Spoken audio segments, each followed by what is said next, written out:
What you didn't realize is that Bill Gates doesn't think of himself that way.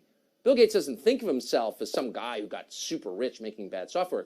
Bill Gates thinks of himself as God, in control of the solar system. And that's why Bill Gates is now backing something called sun-dimming technology that would reflect sunlight out of the Earth's atmosphere, causing global cooling.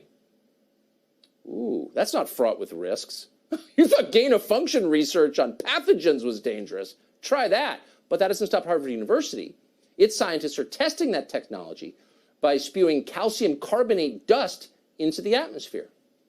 Bill Gates is backing the first high-altitude experiment of one radical climate change solution, creating a massive chemical cloud that could cool the Earth. It's called solar geoengineering, and it's highly controversial. It would look something like this. Thousands of planes would fly very high and use nozzles to inject millions of tons of light-reflecting particles into the stratosphere. It would create a thin chemical cloud of those particles around the whole planet, blocking some sunlight from reaching the surface.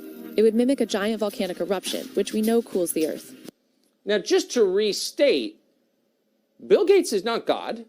Bill Gates is some kind of weird, socially awkward rich guy who lives in Seattle. He doesn't own the planet, but he's now changing the planet single-handedly. This is not just over his yard in Seattle. This is over your yard and our oceans and the whole planet. Now, according to Forbes, Frank Kutch, who's the project's top investigator, quote, does not know what the results might bring. Well, just experiment with the globe and find out what happens. It's cool, though. He's a billionaire.